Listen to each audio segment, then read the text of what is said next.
Do you remember when the best game that you could play on your phone was Snake? In 1998, Snake was preloaded on Nokia phones, and it was massively popular. If you're on the younger side of the audience, you may not remember what Snake is. You can take a look at the show notes to see a picture from Snake. It's a very primitive game. But that same year, in 1998, Half-Life won Game of the Year on PC. This was a first-person shooter with excellent 3D graphics. Metal Gear Solid came out for PlayStation. The first version of Starcraft also came out in 1998, and this was a real-time strategy game with excellent graphics and lots of interaction and animations. In 1998, few people would have anticipated that games with as much interactivity as Starcraft would be played on mobile phones 20 years later.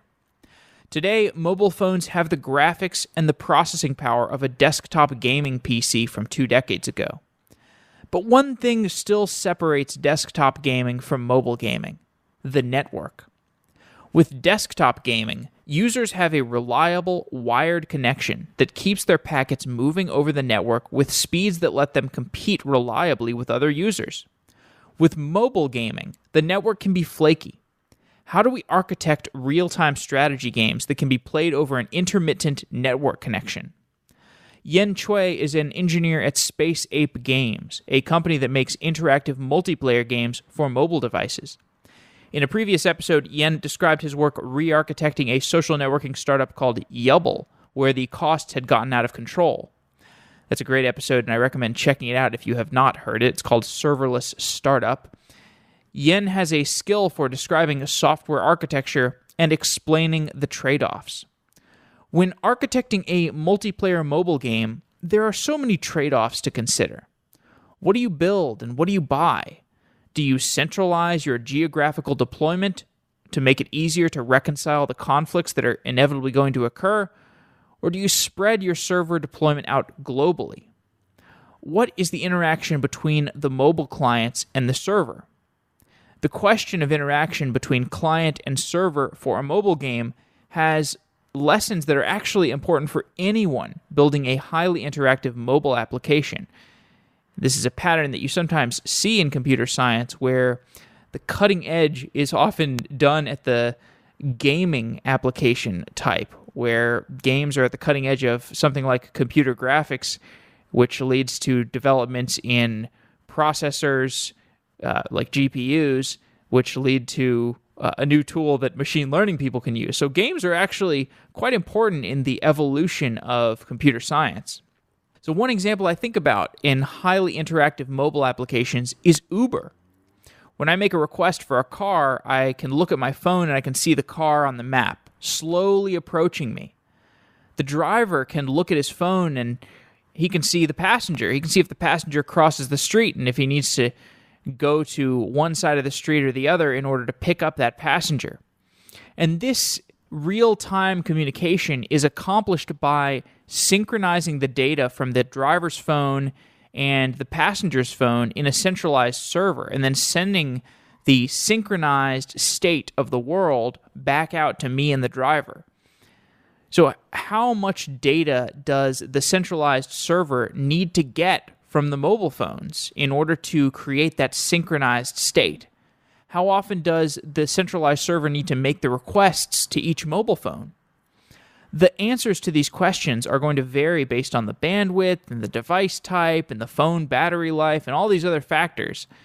And just like in Uber, when you're trying to figure out how often do I need to ping the mobile phones in order to keep an updated state of what is going on in the different mobile phones, you got similar problems in mobile game engineering because the users are in different places on a virtual map. The users are fighting each other. They're trying to avoid enemies. They're trying to steal power-ups from each other. A mobile game can be even more interactive than a ride-sharing app like Uber. So the questions of data synchronization can be even harder to answer, and we go into great detail in this episode with Yan Cui. On Software Engineering Daily, we have explored this topic of real-time data synchronization in our past episodes about the infrastructure of Uber and Lyft. And you can find these old episodes by downloading the Software Engineering Daily app for iOS and for Android. In other podcast players, you can only access the most recent 100 episodes, but with these apps, you can find all of our episodes, and they're indexed with a nice UI that's custom built for Software Engineering Daily listeners. And with these apps, we're building a new way to consume content about software engineering, and it's all open source. You can find it at github.com/softwareengineeringdaily. If you're looking for an open source project to hack on, we would love to get your help. And with that, let's get on to this episode with Yan Cui.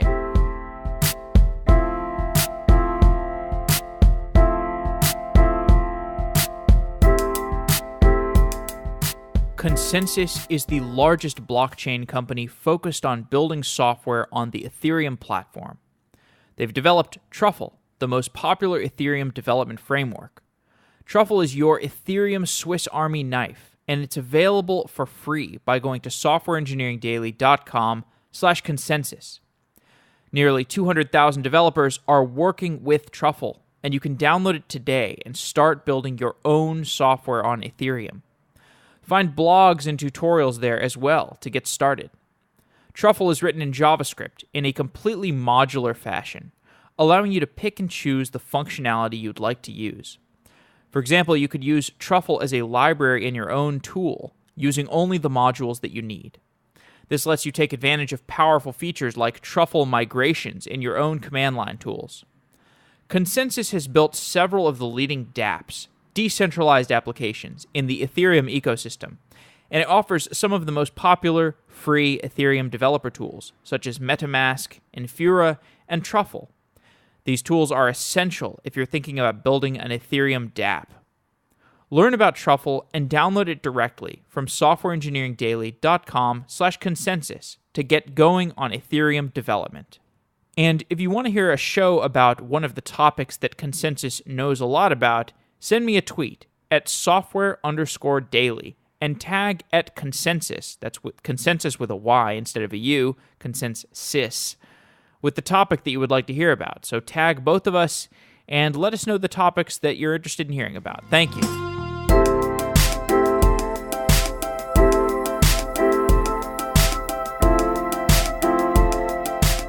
Yan Cui, you are an engineer at Space Ape Games. You have been on previously to discuss your time at Yubble, which was a social networking startup. And in that episode, you discussed your refactoring of Yubble. And it was a really, really popular episode where you were talking about just all this refactoring and this efficiency gains that you got that were ultimately undermined by the problems of the business, the fundamental problems of the business. But it's great to have you back, Yan.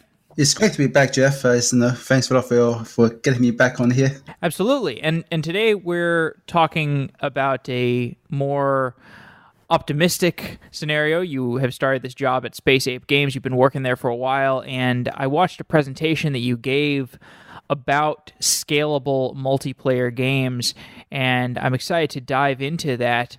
I thought we should just start off by talking a little bit about the growth of mobile games, because I've not covered this at all. These mobile games, I think we've basically, the amount of time people spend playing console games has probably dropped, or perhaps mobile games are complementary to that.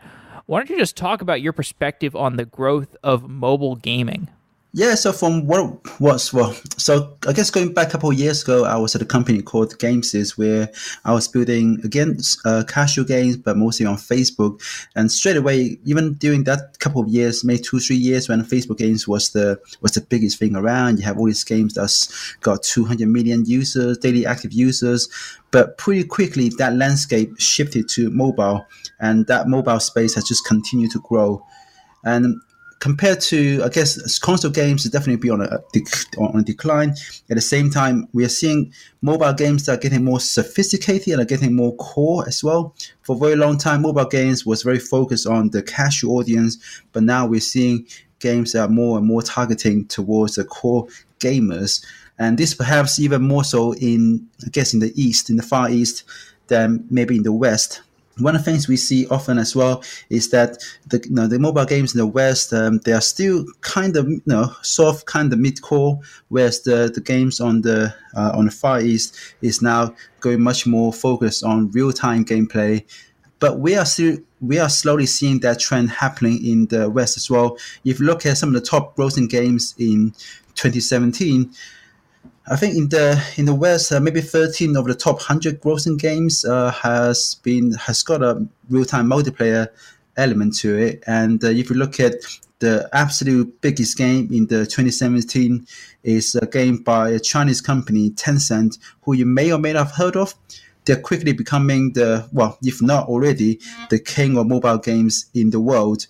And they own something like 90% of Supercell, who in turn owns about 70% of Space Ape Games where I'm working. So you see that little family tree there.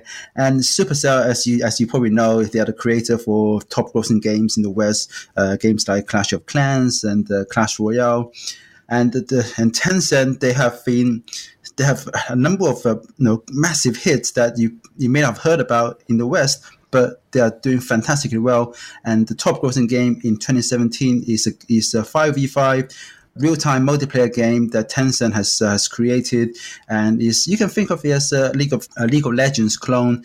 And they are doing some crazy number, something like over $400 million monthly revenue, as recorded by I think Bloomberg, and something around 80 million daily active users. Those are pretty scary numbers, and they have only just moved to the West recently, and they've rebranded. They've done the UI. Some of the styling has changed for the Western audience, whereas in the East it's much more focused around the fantasy theme, and they've adapted for the Western audience as well. But most of those numbers are coming mostly from China alone, which just goes to show some of the potential that's available in this space. Well, in 5v5 real-time competition is quite an engineering problem too. When you think about 10 people running around in virtual space fighting each other over an intermittent network connection, that's not an easy problem to solve. And the closest analog for, in terms of the shows that I've done, that comes to mind is Uber, where you have the car that you summon, and then you look on your phone on the map, and the car is like slowly climbing across the street, and then you see it turn, and then it like spins, and it's just trying to synchronize the real-time actions of a car and a person who has summoned the car. That is still not something that we could really do. So when I think about trying to synchronize the actions of 10 independent people, it sounds pretty hard. It's definitely a very interesting technical challenge for sure. As you said, I had that same problem the other day as I was leaving a conference. I was waiting for my Uber, and I have no idea where the car actually is because the updates comes once every minute it seems. Whereas for this kind of games, you're talking about having to send 10 to 20 inputs per second per player, and you're super sensitive to any kind of lag. And from what we can see from our own test, anything beyond 300 millisecond round trip, so from you sending an input from your device to it hitting a server and coming back to your device, anything over 300 millisecond, you can start to feel it. So in terms of engineering, it does have some very unique challenges in this particular space, and it does mean that you have to make decisions that you probably wouldn't have to in many other spaces. For example, it's quite common in this particular space to have to deploy your game servers all over the world so that you can have your infrastructure as close to your customers as your players as possible, but also making sure that when you match players together, they are in the same geographical location so that everyone gets the best experience possible, and you don't have matches where you are winning just because your opponent is having a worse network latency than you are. And also we're trying to make our games so that they can perform reasonably well in countries with a poor bandwidth. And we have run alpha tests in both Netherlands for the game I'm working on. in both Netherlands as well as the Philippines, and the difference in the networking, both the speed as well as the bandwidth is quite drastic, is quite different. So a lot of that you have to factor those things into account when you're designing your protocols, making sure that you're being very efficient in terms of bandwidth, but also your server have to be very performant so that you spend as little time as possible on the server. And then there's still a whole bunch of tuning around the TCP layer. And we're also implementing a reliable UDP right now as well. And we can talk a bit more about the different approaches available. None of the things we're doing right now is really, I guess, groundbreaking. It's all common sense. It's the things that people have done already in this space. But when you're trying to make them work on mobile, there are some additional challenges that you have to take into account. Let's start with just the idea of 10 players, or even just 2 players that are on different network connection speeds. If I'm on a very slow and intermittent network connection and I'm fighting against you and you're on a extremely good network connection, what kinds of conflicts can those create in a real-time game? So that would depend on the approach you're going with. For a lot of the traditional real-time strategy games, they use an approach, what they call lockstep. So essentially, you have a peer-to-peer network between all the players in the match. And the problem with that space is that if one person experiences a lag, then everybody experiences a lag. So a common approach that you find with mobile games that are doing real-time multiplayer or strategy or just battle arena type of games is that you may still be doing lockstep, but the lockstep happens via the server. So if one player experiences a lag, he's the only one that experiences lag in that match, rather than impacting everybody in the match. And also, there's significant trade-off between whether or not you want to have the server be the authoritative. So, all the state changes happen on the server, and the server broadcasts state changes in the deltas in the state to all the players, or you just have the players send inputs to each other and have the synchronization happen on the client side. So they minimize the amount of data they have to get transferred. And also, you do certain tricks with the client as well, making it so that as you send an input to the server, you start to render some of the changes based on the assumption that what you send will be received from the server within a reasonable amount of time. So you apply a predictive model to the UI rendering so that visually, the feedback is much more immediate compared to what actually happens under the hood when the data gets transferred over the network to the server and back, and then you update the internal model on the client, which also means that you need to have a determinism on the client side as well, which, funny enough, with Unity 3D, the game engine, there's a well-known determinism problem when it comes to floating point calculations. So we also had to implement the fixed point maps ourselves as part of our game as well. So if you have people that are moving around on a map, and then they're sending their movements to the server is going to be authoritative about whether what circumstances those movements will resolve to, but the clients can make predictions about those movements. So if I move from one point in the map to another point in the map that is open space, I'm just walking across a grassy field and there's no enemies on the grassy field, my client-side device, my phone, can make a prediction that the server is going to be completely fine with that movement. I'm moving across a field, that's totally fine. So even if the network connection drops off and my packet is received, but it takes a while for the server to send the next packet that defines the next set of states across this big map, everything's going to be okay because my client-side device can just say, okay, well, we're just going to make a prediction about where you're going to move to, and you're going to move along that grassy field, and it's going to be totally fine. But where that gets problematic is, let's say my client-side device makes prediction that I'm moving along the grassy field, and then it turns out that an enemy has been moving towards that area of the grassy field as well, and the server, after my intermittent network connection reconnects, the server tells me, hey, you just encountered an enemy. But on my client-side device has just been predicting that, oh, you're just walking along a grassy field. So you can encounter these problems with the client-side prediction conflicting with what the server calculates is the actual reality. So what are some approaches to avoiding those types of conflicts or resolving them as they occur? So the simplest approach would be to just limit how far the prediction model can take you. So the client-side prediction model can deviate from the last known good state that's been confirmed in the server. So you allow the client-side prediction model to maybe deviate by a certain amount of actions before you get confirmation from the server.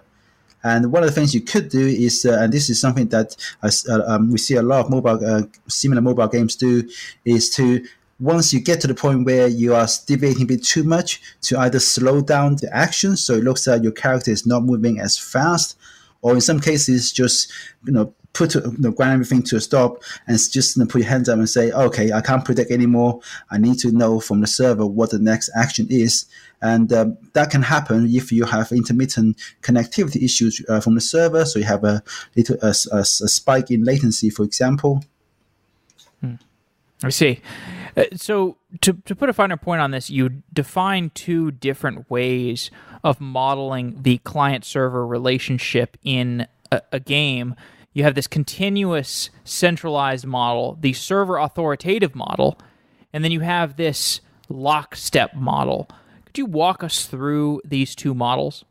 Sure. So with the server authoritative model, the game state is only on a server, and as the players move around, they move from one part of the world to another part of the world. Maybe they will shoot at somebody.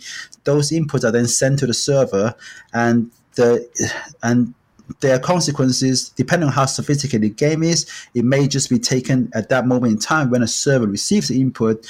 But for some games such as Overwatch and a few other games, they would do something a bit more sophisticated. They will work backwards, work out when the based on latency when the event actually happened on a device. So they and then reapply some of the changes to the game state, and then broadcast out on an interval all the deltas in the game state to all the connected players so that they can update things on their side. So this approach is easier because in many sense, because you don't have to worry about player cheating. So it's quite hard to cheat in this setting because the server controls all the state changes. And the server, but at the same time, you end up sending a lot more data to all of the players, which means on the client side, you have a better network connectivity, and also you're using a lot more bandwidth, which in countries like Philippines and China is not as readily available, or is compared to the West. And then the lockstep approach would be, again, the client is sending input to the server, and the server is buffering them up into into frames of 15 frames or 20 frames a second, and then on every frame you send out all the buffered inputs from all the players to everybody, so that as I move around on my device, my input is sent to the server, but maybe I don't get it back for another 60, 80, or 100 milliseconds because you need to do that round trip. But also you didn't take into account the time it takes to buffer everything up for one frame on the server. But I only get my input as well as everybody else's input back. But because all the clients now received all the inputs from everybody in the same sequence, so they can apply those updates to their state. So you move frames onwards on the client side, and all the clients will do the same thing to their internal model. So that's how they achieve a consistency. Mm-hmm. The problem with this approach is that now is possible for people to cheat if they were able to hack the client or maybe reverse engineer the APK, for example. Because at the end of the match, all the clients now, the owner of the state, so they can say, you know what, I won a match, and then you have to somehow report the result of a match to the server, and the server would then have to validate those results that you collect from everybody.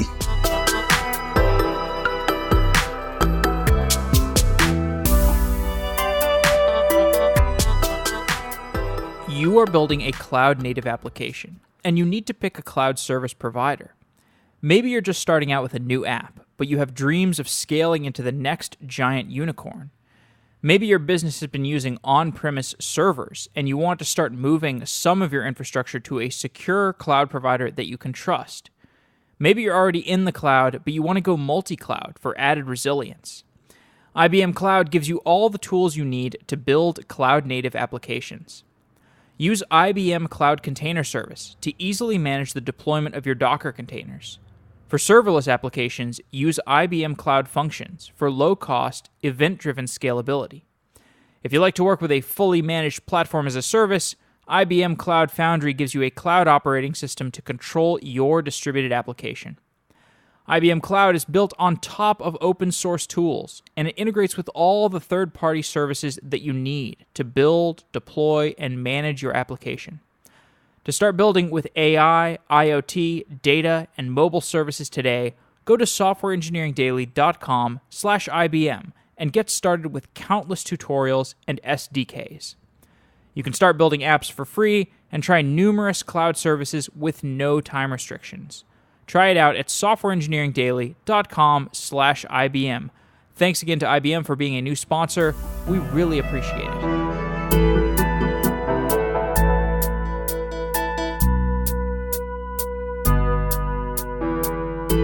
Okay, I didn't quite understand how you could do cheating in the lockstep model, so maybe you can explain that a little bit later, but I guess I just want to make sure I understand this correctly. So the server authoritative model is more of a streaming model where at any given time, if I've got a client, I can send my state and my changes to the server, and the server is going to respond to me with other updates that it's received from people. But in the lockstep model, so for the server authority model, you are sending your input, but you're receiving from the server updates to the state for the entire game world. So you would so for example, I would say, okay, for my character, I've moved north, but what I get back would be my character's new position in the world, as well as the position for every other character in the same match. As well as maybe if the world is a dynamic world where, volcanoes will fire or something else will happen, right, those state changes to the game world would also be sent back to you from the server as well. But in the lockstep model, I can send updates to the server however frequently I want, but my received global state changes that involve everybody else's moves, those are going to be batched. So everybody's inputs get buffered, and then they get calculated in some batch, and then every n milliseconds or whatever, there is a lockstep, and the lockstep sends a multicast message to all the clients that are involved, all of the updated state. Am I contrasting this correctly? So the lockstep both lockstep and the server authoritative involve some batching and they involve multicasting at a certain frame rate. The difference is whether or not the server is sending you game state changes or just inputs from everybody. And the lockstep approach would be the server sends you inputs for everybody rather than the game state changes, because the server doesn't have the game state. The clients are authoritative in this case of the game state. Wow. Okay. So in the lockstep model, the client just gets deltas from the other clients essentially.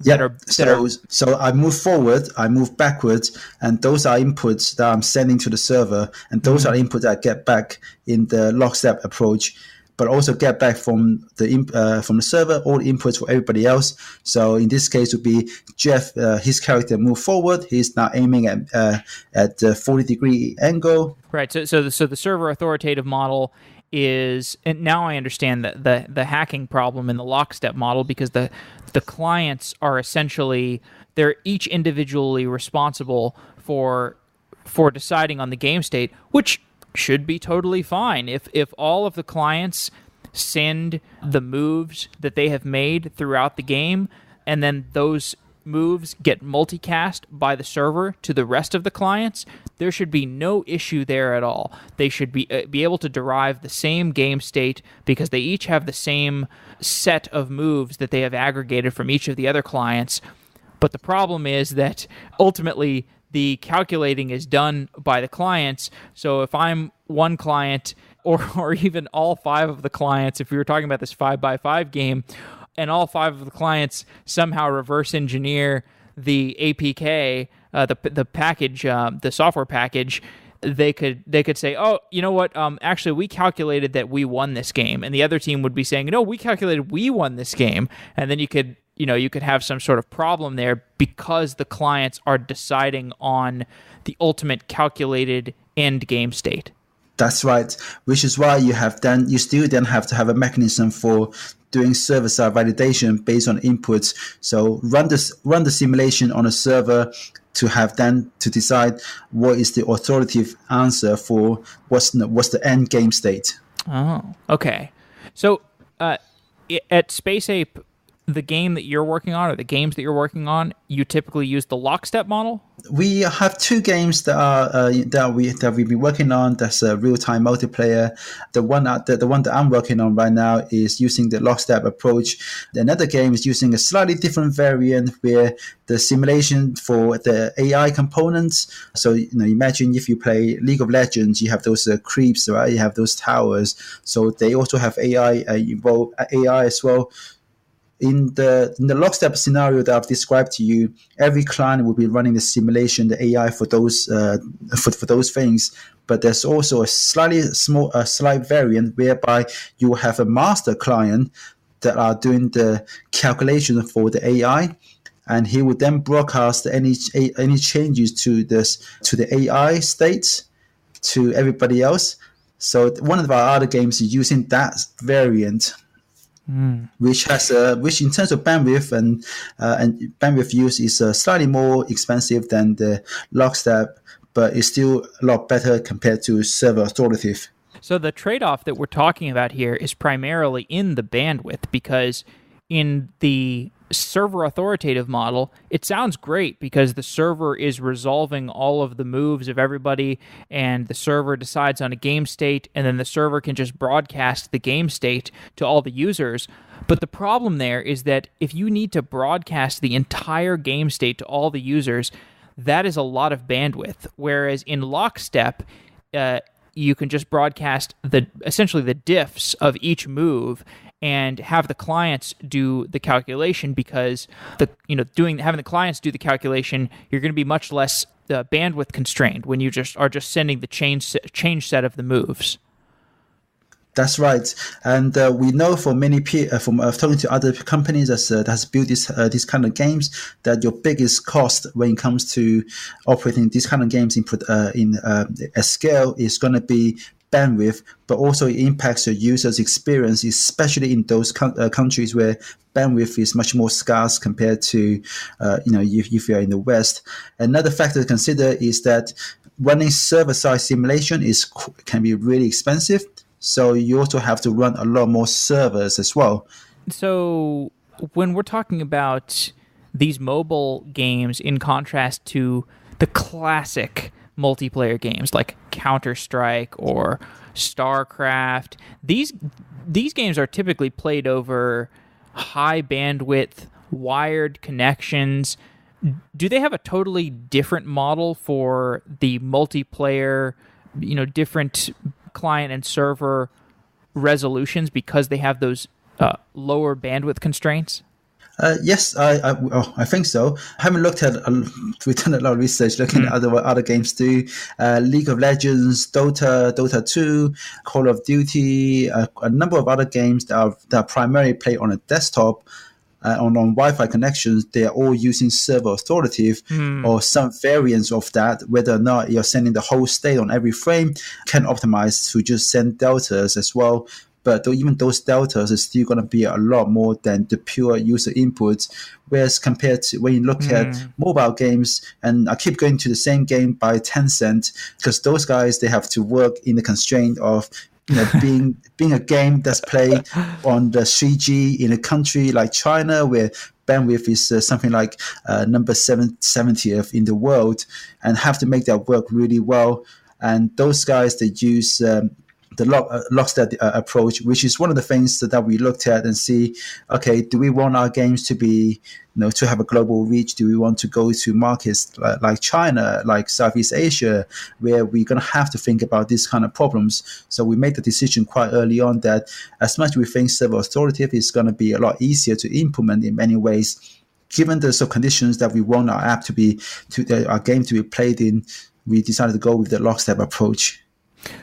Well, what you said there with a game like League of Legends, where it's primarily played over maybe a T1 connection or some other kind of wired connection, even then there's a gradient between server authoritative and lockstep, because you can take the different actions of all the users and you can find some overall change set to the game environment that takes into account all of the individual changes from the users. So even then, you don't necessarily need to send the entire calculated overall game state over the wire. You're just sending some conglomeration of the different users' changes multicasted to people, and then you can still have the clients derive the new game state from that. So I'm just saying that to emphasize the fact that this is a gradient between server authoritative and lockstep. That's right. That's because another thing to consider is that for games like League of Legends, you have more than just the player control characters. You have those NPCs, you have those towers. So those are also game states that need to get broadcasted in the server authoritative model. So even if you're only sending the delta for individual states, those can still really increase your bandwidth use as your game becomes more complex. So right now, the game that we're working on is played in a static environment, but we want to have the option to, in the future, make the game more dynamic, have the world be more destructible, perhaps, maybe have other NPC that you can interact with. And for those who work and be able to scale those, but still have them playable in a country like China, then those questions, we need to think about them ahead of time. And that's also one of the things that factor into our mind when we decided to go with the lockstep approach. And how does that affect game design itself? Because I can imagine, if you know that you're doing this particular type of networking in the game interactions, if you're smart about it, you can design a better game that's going to be less, the interactions that take place in the game are going to be more, I hesitate to use the word resilient because that's kind of overloaded in this conversation, but the conflicts are not going to be as painful for the people on these low bandwidth connections. So how does that affect game design? It hasn't affected game design too much, apart from whether or not we will have the option to make the world more dynamic, more expansive, and have introduce NPCs. Because in terms of game design, NPC is what? Just say that acronym. Non-playable characters. Oh, got it. So bots. Yes. Right. So if you play a League of Legends, you have those bots that get spawned, and those are characters that you can also fight and also fight with you as well. And these are expensive because the server is essentially running these bots, and the more dynamism you have that is shared state between people, the more you're going to have to send over the network. That's right. Fascinating. So if you're using the server authoritative approach and trying to make it work on mobile, then that will put a constraint in terms of how dynamic you can make the world. Whereas with the lockstep approach, where you only send an input, then you can make the world as interesting, as dynamic as you want, so long that the simulation doesn't cause your phone to heat up because it's doing too much rendering. Okay, well, let's talk about some other implementation details. One thing you emphasized in a talk that I saw you give was that you want to deploy these kinds of games to multiple geographic locations because, if you have a game like 5x5, it's a 5x5, 5-on-5 war game, all you need is 10 people. You don't actually need the entire network. Like something like Facebook, you need a global synchronized deployment because if somebody in China comments on a post that I made, we want that update to happen aggressively. But if you're talking about a game where you just have 10 people that are engaged in a real-time interaction, ideally you would just want all 10 of those people in a geographically local environment. Like you want to have all 10 people in the United States. Like if you've got 10 people in the United States that log on to play, and you've got 10 people in China that log on to play, the ideal world is you've got a server in China that has the server that's hosting the battle between those 10 people in China, and then another one in the US that hosts those battles between the 10 people in the US. So why don't you contrast the deployment of a globally synchronized application like Facebook with a locally synchronized application like a multiplayer game? Yeah, you're absolutely right, and that's the design goal that we have as well. That you have a server, the real-time multiplayer server deployed geographically close to your user. So, like you said, if 10 people are playing in China, they will all be playing real-time against the server that's hosted in China or very close to China, and the 10 people that play in the US will be playing on a server that's closest to them. And all of that should happen automatically without the players having to do anything. So when you go into the game, you say, I want to start a match. Automatically, you should be matchmaked against players that are in the same region as you, so that everyone is playing against the server closest to them. So that means when it comes to deployment, we need to have infrastructure that's closer to the players all over the world. But we only need to do that for the real-time servers. There's still a lot of other infrastructure around managing your game, your player profile, managing purchases, and all these other things. Those can still be centralized in one region. So you can still save some of the operational overhead in terms of having a globally deployed infrastructure. Then there's a couple of things in terms of doing that. It has impact on our game design. For example, if you have a leaderboard and you have alliances or guilds and you have chat rooms, it brings about a question of should those things be global or regional? If people are chatting the game, they're all going to be playing in the different parts of the world. They're going to be using different languages. Does it make sense for chat rooms to be global or more regional? And also at the same time, if you're going to have alliances and guilds, and you want to encourage people to start matches with their friends in the guilds, and you still want them to be playing in the same geographical location, does that mean that those game features should be global, or should they be region to enforce some of those locality that you have in terms of the multiplayer rules as well? So the whole bunch of different things that comes up once you have this split of some parts of infrastructure being global and some parts of it being regional to optimize towards player experience. The last show that I did with you was really fun because you were so good at describing the infrastructure for the social network Yubble that you were working on, and you talked about a lot of different managed services, and the shows that I've been hosting have been increasingly about how do you fit together these managed services. Oftentimes, because like I did a show recently with Thumbtack, which is a marketplace for home services, and they have so many challenges in terms of how do you create a marketplace that works effectively. The business is pretty good because they have network effects and whatnot, so they would rather not have to think like a software company. They don't want to have to think about infrastructure and uptime and scalability. They would rather purchase managed services that take care of all of that. With a game, you can get, if you get greedy on a game, you're going to end up paying very expensive infrastructure costs. So, I think you talked about the trade-offs of build versus buy in this talk that you gave about scalable multiplayer games. So I think it's more of a nuanced conversation if we're talking about a game than a marketplace.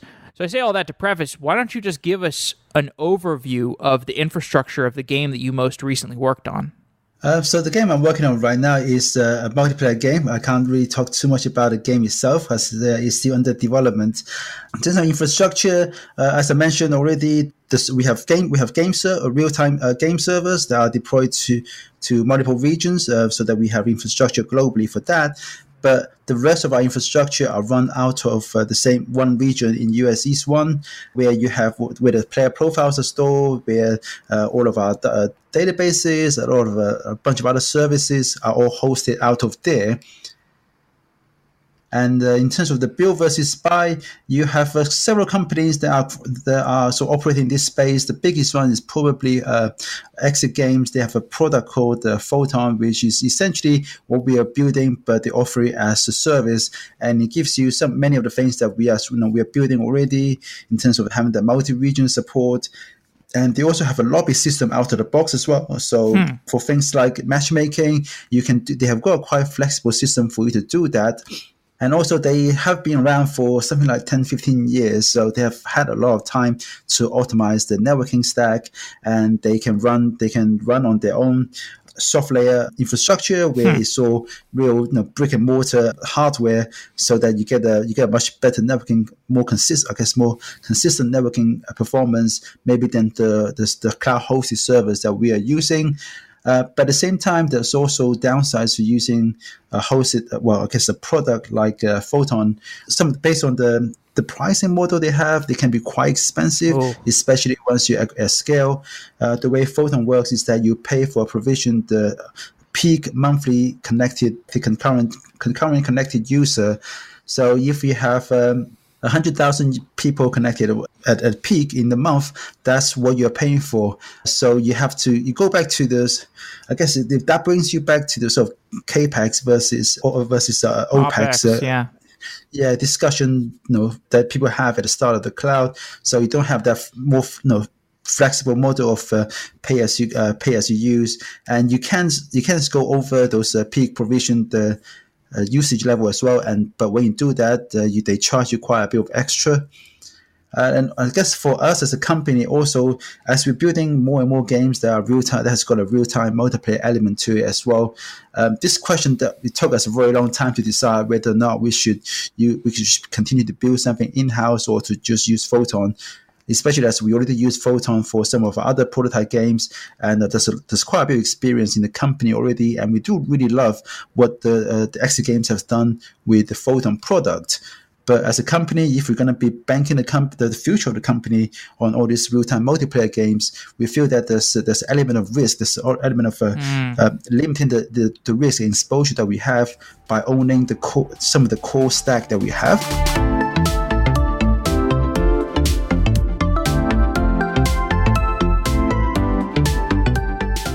Do you have a product that is sold to software engineers? Are you looking to hire software engineers? Become a sponsor of Software Engineering Daily and support the show while getting your company into the ears of 24,000 developers around the world. Developers listen to Software Engineering Daily to find out about the latest strategies and tools for building software. Send me an email to find out more. Jeff@softwareengineeringdaily.com. The sponsors of Software Engineering Daily make this show possible, and I have enjoyed advertising for some of the brands that I personally love using in my software projects. If you're curious about becoming a sponsor, send me an email, or email your marketing director and tell them that they should send me an email. Jeff@softwareengineeringdaily.com. Thanks as always for listening and supporting the show, and let's get on with the show.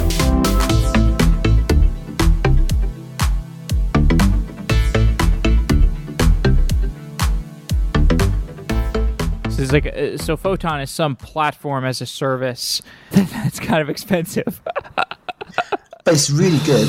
But it's really good. Yeah. That's pretty interesting. So, but all the stuff that Photon takes care of for you, if you wanted to do that yourself, you would have to rewrite like a lobby system, and it sounds like a lot of networking stuff that's difficult, and then also their networking stack is on soft layer. So I think with soft layer, the advantage of soft layer is like you get directly deployed to bare metal rather than on AWS where you're deployed to virtual machines that are on bare metal. Is that right? That's right. And the downside with using bare metal machines is that, and that's why Photon has that pricing model of the peak usage level, is how long it takes for them to provision additional hardware. And also on the other hand, the networking on Amazon Web Services has been gradually improving, and just recently they announced support for the new C5 class of instances, and that has got some additional networking optimization that's been done to the instances type. I think in this case it allows you to allow networking to go through to get the real networking rather than a virtualized network. So we have tested it on the other instance types that has got the same support for the same optimization, and does make a big difference in terms of both the latency, as well as the how much variance you see as well.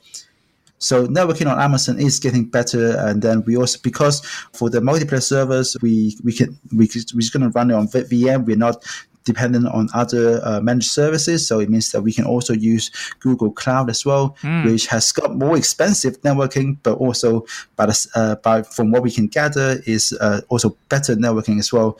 And it's interesting, Google has literally gone the other way, where now they're offering cheaper but worse networking capability to their VMs, whereas Amazon is trying to improve their networking offering with EC2. So just to clarify, you have some of this game workflow on, what was it called? Not Electron. What was the name of the service? Photon, right. Okay, so you've got some of your system on Photon, which is a platform as a service for game stuff. And then we have some games that are using Photon, and during the early prototype development, we were using Photon, but we made sure that for the game that I'm working on, the networking layer is separate from the game layer, so that we're able to have the same game run on both our own stack as well as on Photons. And in fact, that's what allows us to run A/B tests when we went to Netherlands and in the Philippines, so that we can compare our implementation with Photon side by side to gauge how good our implementation is. And I guess one of the big reasons for us to decide to build our own is because we feel we have enough expertise in the company to take on this type of engineering task, which if you don't have, and many of the companies that we know that work in this space, they may not have that same expertise, then Photon absolutely makes sense. So this networking stack that we're talking about, this is the conversation that we were having at the beginning of the show. You like, if you're using Photon, you get some API into a lockstep networking model? So you still build some of those protocol yourself. So with Photon, they just give you the networking layer in terms of TCP and the reliable UDP, but also allows you to write some code that runs on their server. So you can implement both the server authoritative as well as lockstep between your custom server code on Photon as well as your client code. So Photon is, I can't stress this enough, it's a great product, and it's very, very flexible. Sure. No, I mean, this is like, I talk about, I'm always hawking Heroku, because I mean, Heroku is a sponsor of the show, but also I use Heroku all the time, and I love it. But there are certain products for which Heroku would just make zero sense. Like, if you're like a stock trading company, it probably would not make any sense to be deployed to Heroku, because you have such high bandwidth requirements, and just also it just is going to eat into your margin eventually, and you just want to be, I don't know, maybe I don't even know what I'm talking about. But basically, this is just a discussion that, the build versus buy of platform as a service versus infrastructure as a service is a conversation that many companies are having with themselves. But when you're talking about this networking logic that Photon takes care of for you, that you are now implementing, I know you're in your talk you discussed the actor model. Maybe we can go into that, but what exactly are they taking care of for you? Like, because you said you have to deploy your self-written code that manages like what is going on in the server, how the lockstep stuff is going, but what exactly are they doing in terms of networking? They take care of having deployments multi-region, so that they can have the infrastructure that's deployed to different data centers all around the world. You get that out of the box, and they also have a lobby system they get out of the box. You do still have to write a lot of custom code in terms of the communication between the client and server. But the client library that gives you can out of the box, you can choose to say use a TCP, use UDP or reliable UDP, and all of those things that you have to implement yourself. Otherwise, at a protocol level, so they give you a lot of that out of the box. When you say implement something at the protocol level, what does that mean? So take the TCP implementation as example. We're not just making a HTTP request with a JSON. So all that protocol, all that is happening with a custom protocol, so that we can package all the payload as close as possible, so that we minimize the amount of bandwidth we're using. But also managing the state, so that you have the concept of a match, how many players and what the current state for those players. Photon makes a lot of those very simple for you, and you can plug in your custom code so that you can do additional things. I'm not that familiar with Photon, but from my understanding, all of that becomes a lot simpler with Photon, and you don't have to write a lot of the custom networking code that I've had to write myself. I see. Things that are managing connections, reconnect, and matching a connection to player to a match, and all of that. And this is this why I saw another presentation you gave recently about protocol buffers. So is this did you have to write your own protobuf interface to describe the communication between the client and the server for the sake of not being on Photon? Like, does Photon take care of the over-the-wire object representation for you? They can do, but in our case, because we want to have that layered, that you can swap out the Photon client with our own client, talk to our own networking stack. So we end up having to write some of those ourselves in the end anyway, just so that we have that portability.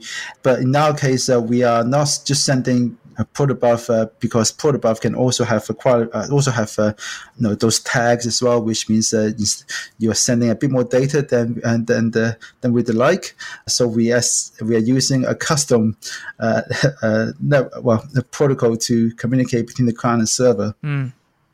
Interesting. Well, it sounds like Photon is really quite flexible, and you can basically go as low level as you want to, but if you want them to take care of things like over-the-wire object representation, they will figure that out for you. Yeah, that's my understanding as well. Okay, all right. Well, we won't speculate any further on Photon. Tell me more about your infrastructure. Like, what do you use for the database? For example, if you've got this real-time state management that needs to be reconciled in. Well, I'm sorry. You have some servers some games that are doing the server authoritative model, and at least these servers have to do the real-time state management. So, what's your durable store? So for the match itself, all the state are stored inside. In this case, in our case, an actor in the actor, and so we don't save the state in the database right there during the match. We do stream it out via Kinesis, so that we can then in the background have a Lambda function that will consume those data, consume those stream of inputs from the different matches, and persist them to S3 for the purpose of allowing you to spectate with a small delay. Wow. Or to watch a match after the fact. And because once data is in S3, it means that you can expose them via CloudFront, so that you don't have this problem of, okay, what if because you've made the game becomes popular, you want to make it into esport, and you want people to be able to watch other famous players player right there in the app. How do you facilitate that in a way that doesn't affect the match experience itself? So that's how we are building all of that. But in terms of databases, there's a few different pieces of state to keep track of in terms of the status of the match, how many who's in them. All of those were just right now stored in the DynamoDB. And we have a bunch of background stream processing. I'm a big fan of the whole event-driven model. I know you are. It certainly makes life a lot easier. So from the point of view of the multiplayer server, it just broadcasts out a number of different events to tell the outside world that match has started. This player has joined. Here's a new a second's worth of inputs that I've batched up, and then I can have other systems, Lambda functions often to consume those events. And for example, we have a feature whereby when I start a match, if I'm inside a guild, my guild, other people in my guild will get a notification via our inside app that says, "Oh, Yan has started a match. Do you want to join him?" So they can see a button to join me right next to my name, or they click another button to watch the match that I'm currently playing in. Okay. So all of those are coming out of the one US East region, US East 1 region. Okay, that's awesome. So you've got all this. Individual clients are doing stuff. Their state gets aggregated on the central server in some form or fashion, and you're gonna either send it out to. You're gonna either stream it out to them, or you're going to send out updates in lockstep. We already discussed that to death, so maybe that's not so interesting at this point. But what is interesting is what you just mentioned, where you've also got Kinesis that is buffering the state of the centralized server and being written out to S3, and the S3 is like a hosting service for spectators. So now you've got these different game frames, and at the most granular level, I could imagine you could write out every single frame to S3, and then the spectators would be just consuming frames over S3. But I imagine it is much more efficient to get those frames and either batch them at the actor level and put them on Kinesis in a certain batch, or send every frame to Kinesis and then batch them in chunks off of Kinesis onto S3. So you've got some different tuning decisions you could make there. How do you evaluate that batching of the writes to S3?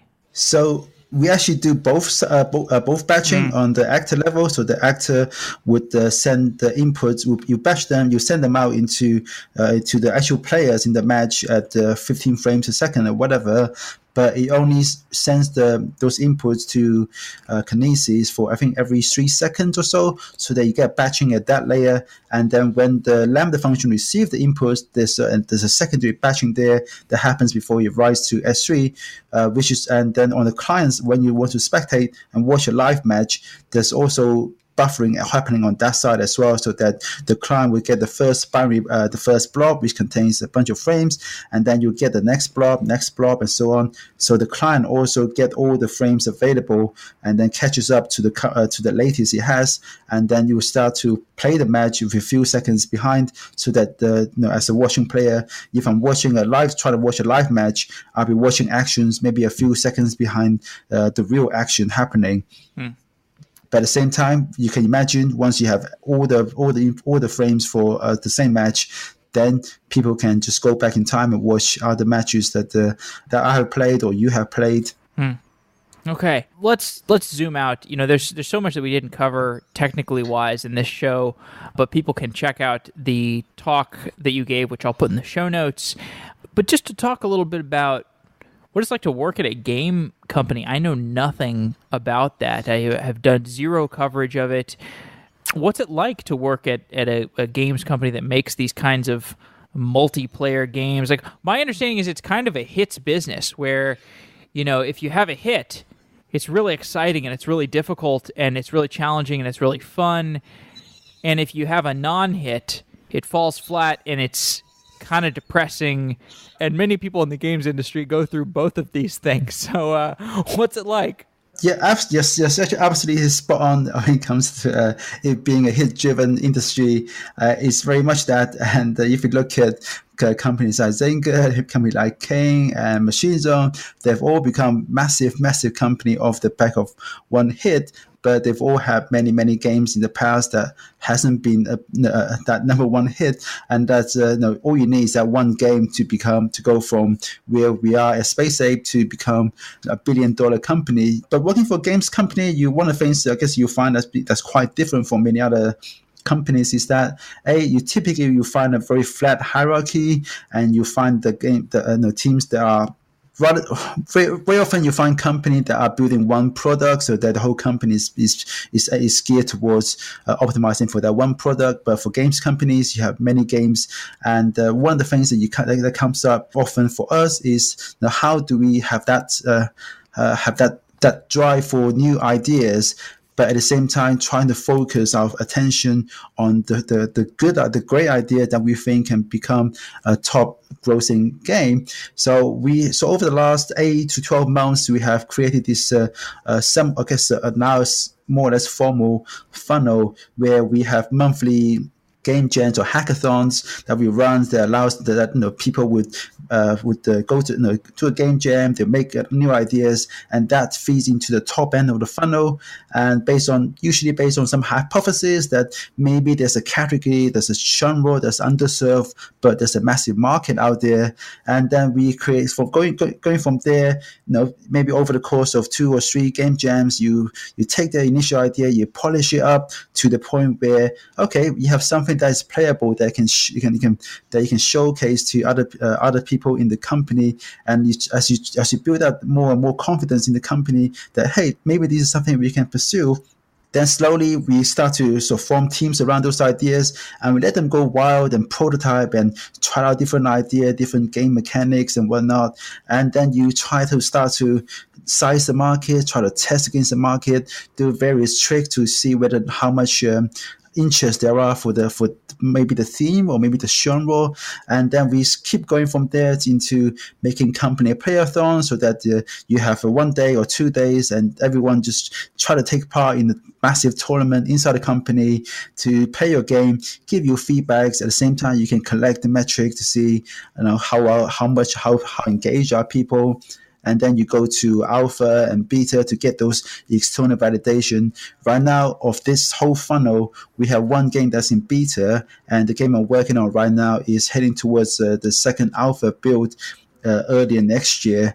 So, but at the top end, we probably had at this point 80 to 90 games, different ideas. Wow. And one of the great things, I think one of the things that really stands both Supercell and Space Ape games out from the competitor is in that when you have ideas, it's not the CEO and you have people that form those prototype teams to work on those ideas, and it's the team that decides what ideas to kill. It's not the CEO, it's not the game designer, but it's the team itself. And the team has been responsible to say, okay, actually this happened recently for one of the teams that's been working on this idea for maybe 7 months, and that they eventually they just sit down and say, well, we've tried so many things, but all these ideas we've tried, we can't see us doing better than what's on the market already. So we're going to disband the team and go back and get absorbed back into the company to work on various different things.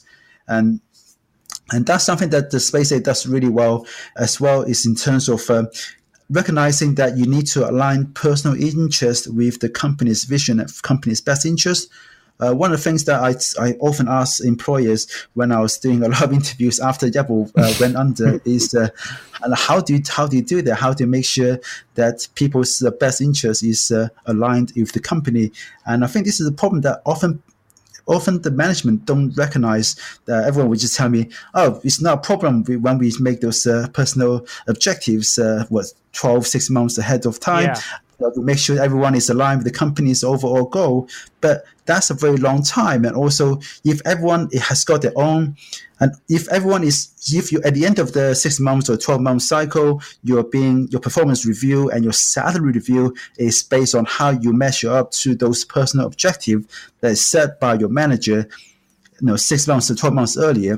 How to then deal with the fact that what you're working on may not be in the best interest of the company, or if you have to collaborate with another team, and what the other team is working on is more important for the company's future. But if you help those guys out, now when it comes to end of year review, you'll be penalized for both your performance scores as well as your salary. And depending on the company, you may even be liable to be sacked if you're working for companies that are directly code the bottom 25% of employees based on their performance score. So Yeah, well, you bring up such a great point. And like, how do you build a company where creative destruction can happen is a really important question to answer, because developers they want to be artistic. They want to have. In fact, I think everybody who's a good employee, the type of people that you want to hire at a company are creative go-getters, and they want to take ownership over a product. They want to do creative stuff with it. But unfortunately, that can sometimes conflict with, let's get the business done, right? Like, let's debug the thing that is really not fun. It's really annoying, but it is debugging our cash cow, which we need to do. And there's some trade-offs that can occur there. If you're an employee who only tries to launch new stuff and only tries to do creative stuff, and especially if none of those things take off, if you do that for a year and then during your performance review, they look into like, hey, did you actually like do anything? Did you actually debug anything? Then it's problematic. But of course, if you just have your employees debugging stuff, then it's equally problematic. So at a company, you need to figure out this mix of creative destruction and getting the business done. So yeah. Anyway, well, Yan, it's been another fantastic episode. I love talking to you. The time flew by, so that's always a good sign. I'm sure we'll do it again in the future, and I'm really happy that you've landed at a place where you seem very gratified. Yes, it wasn't easy. It was the whole interview process was pretty well. It was. Let's just say I'm not looking forward to doing all these interviews again soon. Okay. All right. Hopefully you look forward to the Software Engineering Daily interviews a little more. Oh yeah, these are great. Okay, great, Yan. Well, thanks a lot. Who do you use for log management? I want to tell you about Scalar, the first purpose-built log management tool on the market. Most tools on the market utilize text indexing search, and this is great for indexing a book, for example. But if you want to search logs at scale, fast, it breaks down. Scalar built their own database from scratch, and the system is fast. Most of the searches take less than a second. In fact, 99% of the queries execute in less than a second. That's why companies like OkCupid and Giphy and Career Builder use Scalar to build their log management systems. You can try it today, free, for 90 days if you go to the promo URL, which is softwareengineeringdaily.com/scalar, SCALYR. That's softwareengineeringdaily.com/scalar. Scalar was built by one of the founders of Writely, which is the company that became Google Docs.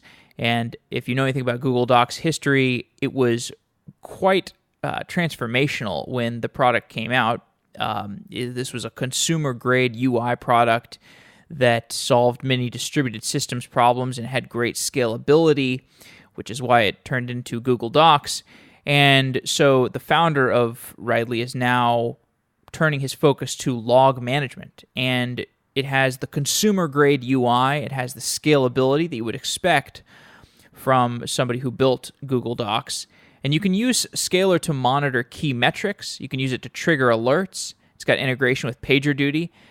And it's really easy to use. It's really lightning fast. And you can get a free 90-day trial by signing up at softwareengineeringdaily.com/SCALYR. softwareengineeringdaily.com/scalar. And I really recommend trying it out. I've heard from multiple companies on the show that they use Scalar, and it's been a real differentiator for them. So check out Scalar, and thanks to Scalar for being a new sponsor of Software Engineering Daily. Wow!